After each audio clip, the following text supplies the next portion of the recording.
በስመ አብ ወወልድ ወመንፈስ ቅዱስ አሐዱ አንድ አምላክ በሚሆን በአብ በወልድ በመንፈስ ቅዱስ ስም እያመንን የሰማዕቱ የቅዱስ መርቆሬዎስ ገድል ማንበብ እንጀምራለን። ምዕራፍ 3 ኅዳር 25 ቀን ቅዱስ መርቆሬዎስ ሰማዕትነትን ተቀበለ። ጸሎቱና በረከቱ በአገራችን በኢትዮጵያ በሕዝበ ክርስቲያኑ ሁሉ ላይ ለዘላለሙ አድሮ ይኑር፣ አሜን። በታላቋ ሀገር ሮሜ የነገሱ ዳኪዎስና ኡልያኖስ በአንድ ምክር፣ በአንድ ቃል፣ በአንድነት ለመስራት ተባበሩ። በግዛታቸውና በአውራጃቸው ውስጥ ያሉትን ሁሉ አምላኮቻቸውን ያመልኩ ዘንድና ይሰግዱላቸውም ዘንድ አዘዙ። ሁሉንም ሰው አስመጥተው ለጣዖት እንዲሰግዱም አዘዟቸው።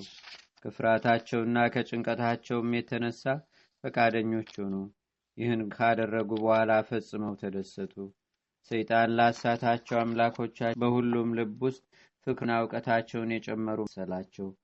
ከዚህ በኋላ እንዲህ የሚል መጽሐፍ ይጽፉ ዘንድ አዘዙ። እኛ ዳኪዎስና ኡልያኖስ ግዛታችን ውስጥ እስካቻ እንደ ትእዛዛችን ያደርጉ ዘንድ ደጎችንና ጠንካሮችን ሁሉ የያዝነን። ይህ ትክክል ነውና አምላኮቻችንም የእውነት አምላኮች ናቸው። ታላቁን መንግስታችንም ጠብቀውልናልና በጥነትም ጊዜ ኃይልን ሰጥተውናልና መልካም ፈቃዳቸው በእኛ ላይም ታየም። ራትንም ሰጡን። ከሁሉም የምድር ነገስታት በላይ ከፍ ከፍ አደረጉን። ይህ ብቻም አይደለም፣ የዘር በረከትን ፍሬዎችንና ገንዘብንም ሰጡን እንጂ። እነርሱ መልካሙን ሁሉ ያደርጉልን ዘንድ ከእነርሱ ዘንድ ሁሉን ከጠየቅን መልካሙን ሁሉ ያደርጉልናል፣ ዓለሙንም ሁሉ ያጸኑልናል። ስለዚህ በግዛታችን ውስጥ ሁሉ በአንድ ምክር ጻፍን። በግዛታችን ውስጥ የሚኖሩ ወንዶችም ሆኑ ሴቶች፣ ባሪያም ሆነ ጌታ ለአምላኮቻችን ግብር መገበርን ያፋጥኑ። በፍርሃትና በመንቀጥቀጥም ፈጽሞ በመገዛትና በማክበር ይገዙላቸው። ትእዛዛችንን የተቀበለ በእኛ ዘንድ ታላቅ ክብርንና ብዙ ገንዘብን ያገኛል። ትእዛዛችንን አልቀበልም ያለና ነገራችንንም አልሰማም ያለ ይህ መጽሐፍ እንደተናገረው በወህኒ ቤት በብዙ ስቃይ ይሰቃያል። ከዚህ በኋላ በክፉ አገዳደልና በመራራ ሟሟት በሰይፍ ስጋውንም በቆሻሻ ቦታ ይጣሉት። የሰማይ ወፎችና የዱር አራዊቶች ምግብ ይሁን። ክርስቲያኖችን ግን ከዚህ የከፋ መከራ ያገኛቸዋል፣ ብዙ ስቃይም ይገጥማቸዋል። እንግዲህ ተናገርን። መጽሐፋችን ሁልጊዜ በክብር በሕይወትና በሰላም ተቀበለ። ይህችን መጽሐፍ በሮማ ሀገር አነበቧት። በየሀገሩም ሁሉ ለመሳፍንቶቹ ሁሉ ላኩ። መሳፍንቶቹም የታዘዙትን ያደርጉ ዘንድ ለመኳንንቶቹና ለተራ ሰዎች እስከ ግዛታቸውም ጠረፍ ድረስ አደረሱ። ትእዛዙን ላልተቀበሉ እንደተጻፈውም ይፈርዱበታል። ያን ጊዜም አዝማቹ ተነስቶ ህዝቦቹን ሰበሰበ። ከሮም ንጉሥ ጋርም ለመዋጋት ተሰበሰቡ። ነገር ግን ለታጋዮች ብዙ ገንዘብና ንብረትን ሰጡ። ሁሉም አውጠርኒቆስ ከሚባለው ገዢ ጋር ለፍልሚያ ተዘጋጁ። ዳኪዎስም ከሰራዊቱ ጋር ለውጊያ ተሰለፈ። ኡልያኖስን ግን ግዛቱን ይጠብቅ ዘንድ ተወው። የሁለቱ ሰራዊቶች ተገናኝተውም በመካከላቸው ታላቅ ጦርነት ተካሄደ። ዳኪዎስም በታላቅ ጭንቀት ውስጥ ወደቀ። ያን ጊዜ ከሮማ ሀገር ከዳኪዎስ ሰራዊቶች መካከል እርሱን የሚረዳ መርቆሬዎስ የሚባል አንድ ሰው ተነሳ።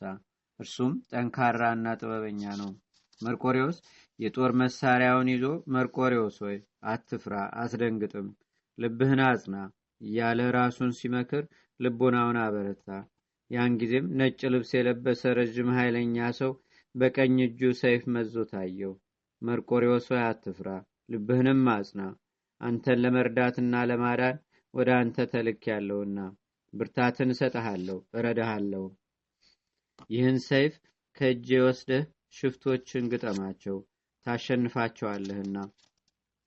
ካሸነፍክ በኋላ ግን ያዳንህንና ወደ አንተ የላከኝን እግዚአብሔር አምላክህን አስበዋለሁ።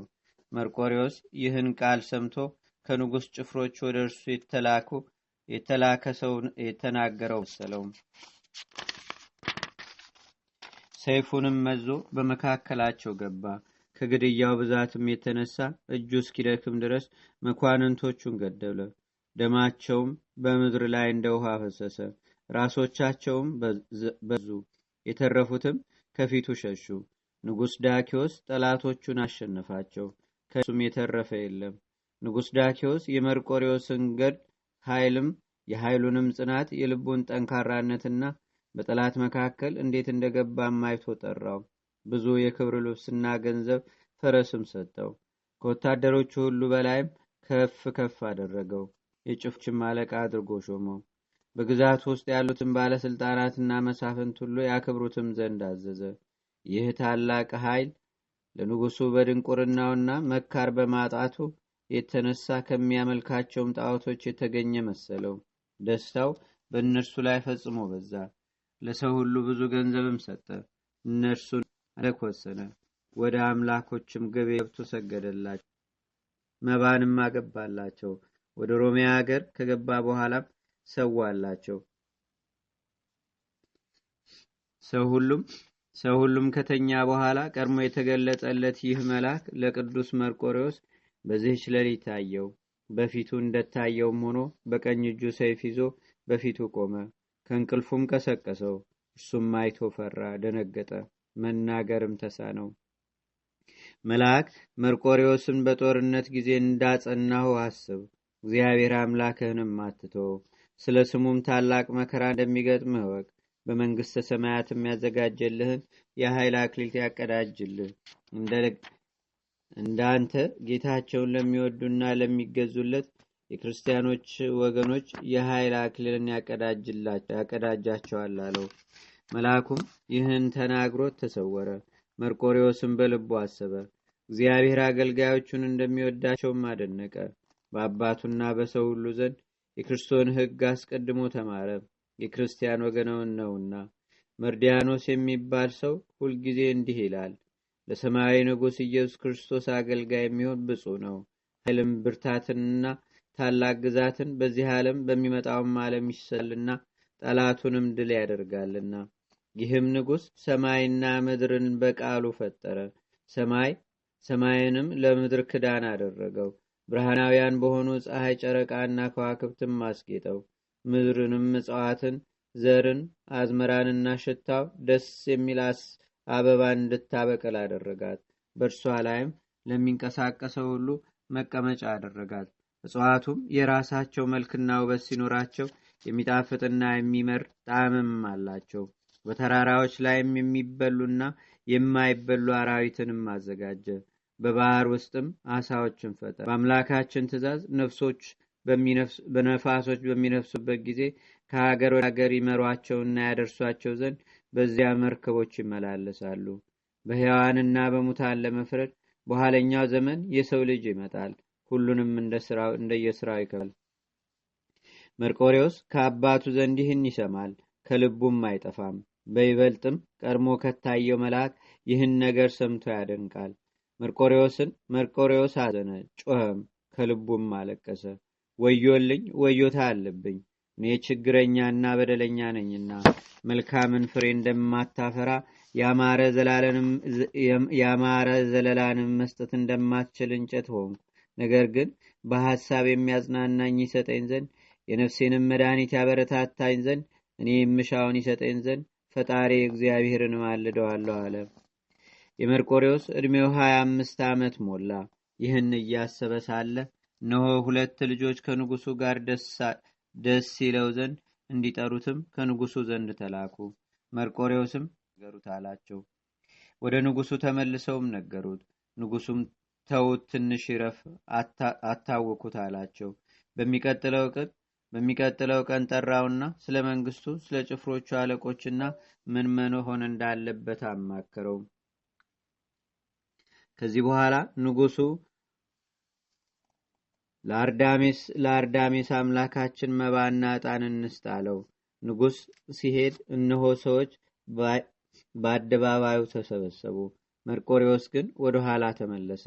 ለመሄድም ዘግየታልና ከኋላቸው ቀረ። ወደ ቤቱም ገባ። ከንጉሥ ባለሟሎችም አንድ ሰው ነበረ።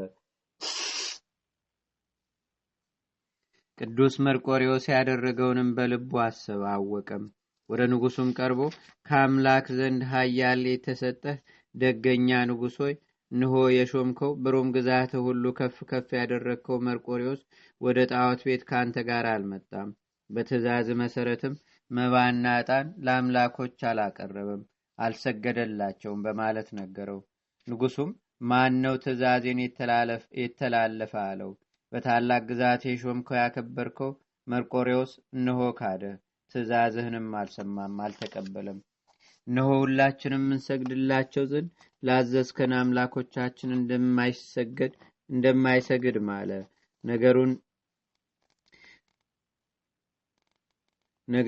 ነገሬን ማወቅ ከፈለክም እውነቴን ታገኘዋለህ አለው።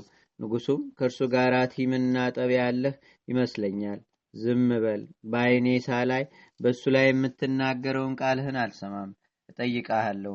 በወሬ ከመስማትም ማየት ማመን ነውና ይህን ሰው የሆነ ያልሆነውን በመናገር አታሳጠው አለው። ዳግመኛም ንጉሱ በመካከላችሁ ጠብና ጭቅጭቅ ካለ በእሱ ላይም ሐሰት ከተናገር ከኔ ላይ እንደወደቅህ ራስህን ለጥፋት አሳልፈህም እንደሰጠህ በእርሱ ፈንታ በአንተ ላይ ከባድ ፍርድ እንደፈረድክ እወቅ፣ ራስህንም ጠይቅ። ነገር ግን የምትለው እውነት ከሆነ አምላኮቻችንን ስለወደድክ በአንድ ልብህም ለጣዖቶቻችን ፍቅር ስላሳየህ ያላሰብከውን ክብር እሰጥሃለሁ አለው። ከዚህ በኋላ ንጉሥ መርቆሬዎስን በቀድሞ ክብሩና ማዕረጉ ያመጡት ዘንድ አዘዘ።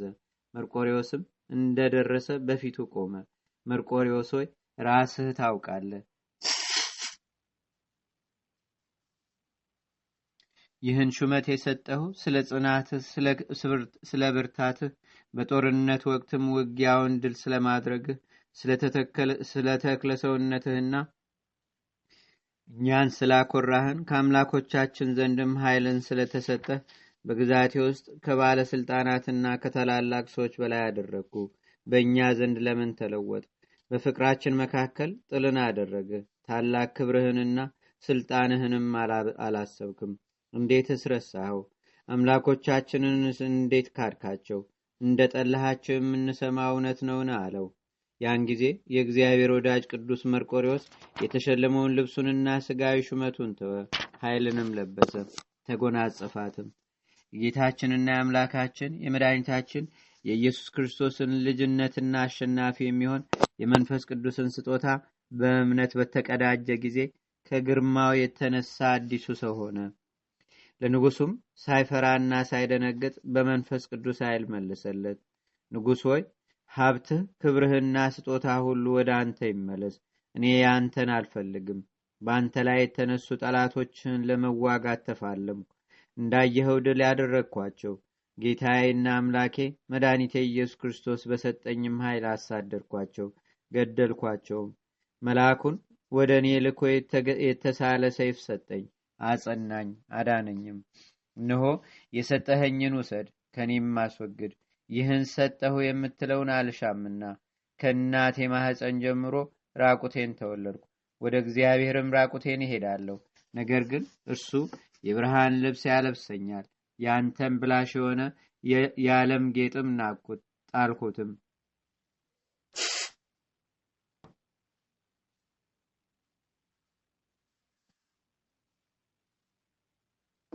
ይህን ሁሉ በእኔ ዘንድ እንደምንም ነው አለና ልብሱን አወለቀ።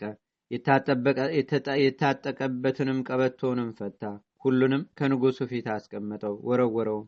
ሁላችሁም ስሙኝ፣ እኔ የክርስቲያን ወገን ነኝና እኔ ክርስቶስ እንደሆን ፈጽማችሁ ወቁ እያለም አሰምቶ ተናገረ። ዳኪዎስም ደነገጠ፣ ከቅዱስ መርቆሬዎስ አንደበት በሰማውም ቃል ተገረመ። ደስ የሚል ፊቱንም አየ። ከፊቱ ደም ግባትም ፈጽሞ ያማረ ነገርና ከላዩ ላይ ደስታና ብርሃን ይታያል። በሁሉ ዘንድ የተወደደ የፊቱ ደም ግባት የሚያምር ሆነ። ሁሉም ሕዝብ ባዩትና በተመለከቱትም ደነገጡ። ንጉሱም ከተመለከተ በኋላ ራሱን ነቀነቀ፣ ስለ እርሱም አዘነ። ሁሉንም ከእርሱ ዘንድ በሰማ ጊዜ 2 ቀን ያስሩት ዘንድ አዘዘ። ይህ ሰው የሰጠነውን ክብርና ማዕረግ አላወቀም፣ ግርፋትና ድብደባም እንደሚጠብቀው አልተረዳም አለ። ንጉሱ ከመልካም ስራው ወደ መጥፎ ስራው የሚመልሰው ዘንድ ይህን ተናገረ። ቅዱስ መርቆሬዎስም እስር ቤት ከደረሰ በኋላ ፈጽሞ ደስ አለው፣ እግዚአብሔርንም አመሰገነ። በዚህች ሌሊት ቆሞ ለፈጣሪው ምስጋና እያቀረበ ሳለ ቀድሞ የታየው የእግዚአብሔር መልአክ ወደ እርሱ ወርዶ መርቆሬዎስ ሆይ ልብህን አበርታ፣ የዚህን ክፉ ንጉሥ ስቃይም አትፍራ፣ በፈጣሪ በክርስቶስ እመን እንጂ ታመንበትም፣ ከእጁ ያድንሃልና በችግርህ ሁሉ በሚደርስብህም ስቃይ ሁሉ ይረዳሃልና አለው። ይህን ተናግሮ መልአኩ ከእርሱ ተሰወረ። መርቆሬዎስም መልአኩ የነገረውን አመነ። የመንፈስ ጥንካሬንና ብርታትን ጨመረ። ሐሳቡም ጽኑ ሆነ። በዚህች ሌሊት ከሚደርስበት ሁሉ የሚረዳው ዘንድ ያጸናውም ዘንድ ያቀልልለትም ዘንድ ወደ እግዚአብሔር አንጋጦ ሲጸልይ ሲለምን ሲማልልም አደረ። በሚቀጥለው ቀን ንጉሥ ችሎት ላይ ነበር። መርቆሬዎስን የሚያመጡ ዘንድ አዘዘ። በፊቱ እንደደረሰም ስለ ሰጠንህ ሀብትና ክብር ፈንታ ስለ ራስህ ክፉ ነገርን መረጥክን? አለው። መርቆሬዎስም አዎ፣ በሚጠፋው በሚያልቀው ሀብት ፈንታ ከዚህ የበለጠ የማይጠፋ የማያረጅ የጌታዬና የአምላኬ የመድኃኒቴ የኢየሱስ ክርስቶስ ሀብትን ክብርንም ማገኝ ዘንድ እታገሳለሁ አለው። ንጉሥም የት መጣህ? ሀገርህስ ቅርብ ከሆነ እናውቅ ዘንድ ንገረኝ አለው። መርቆሬዎስም በሥጋ የወለደኝ አባቴ ከአስኪና ሀገር ቀሪፎኖስ ይባላል። በመርደሲና ዘመን የወታደሮች አለቃ ነበር። የእውነት አባቴ ግን የጌታችንና የአምላካችን የመድኃኒታችን የኢየሱስ ክርስቶስ አባት እግዚአብሔር ነው አለው። ንጉሥ አባትህ መርቆሬዎስ ብሎ አወጣልህን? ወይስ ይህን ስም በሹመት አገኘኸው? አለው። ቅዱስ መርቆሬዎስም አባቴ ፒሉፓዴር ብሎ ስም አወጣልኝ። ይህም ዘመዶቹን ወዳጅ ማለት ነው። የጦሩ መሪ ከሆንኩ ጊዜ ጀምሮ ባለስልጣናት መርቆሬዎስ ብለው ስም አወጡልኝ። ሀገሬ ግን በሰማይ ያለችው ኢየሩሳሌም ናት። እርሷም የማይሞተው የጌታችንና የአምላካችን የመድኃኒታችን የኢየሱስ ክርስቶስ ሀገር ናት አለው። ንጉሡ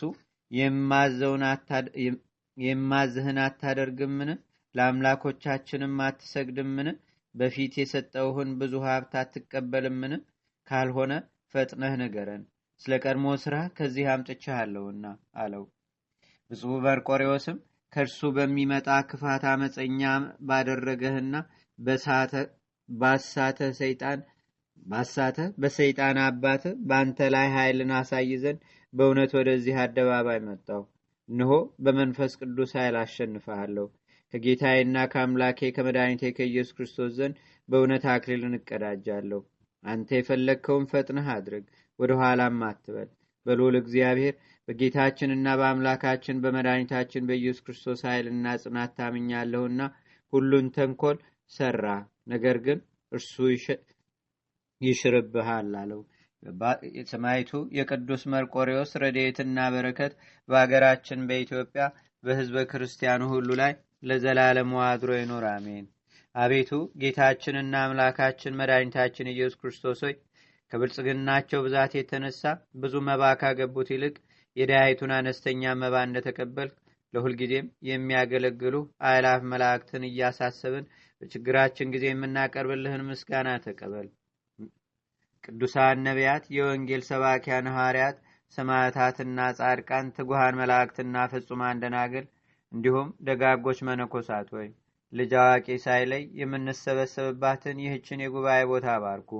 ይህን መጽሐፍ ወረቀቱን አዘጋጅቶ ብራና ደምጾ ብዕር ቀርጾ የጻፈውና ያጻፈውን ወይም በማህተም ያስቀመጠውን ከግዕዝ ወደ አማርኛም የተረጎመውን ቃለ ንባቡንም በእርጋታ መንፈስና በተመስጦ ሕሊና የሰማውን ያደመጠውንም በደለኛና ሁሉን በአማላጅነቷ የምታስምር በጌታችንና በአምላካችን በመድኃኒታችን በኢየሱስ ክርስቶስ የመንፈስ ቅዱስ ማደሪያ በሁለት ወገን ድንግል በምትሆን በእመቤታችን በቅድስተ ቅዱሳን በድንግል ማርያም ጸሎት ጌታችንና አምላካችን መድኃኒታችን ኢየሱስ ክርስቶስ ሕዝበ ክርስቲያኑንና አገራችን ኢትዮጵያ በቸርነቱ ይጎብኝልን።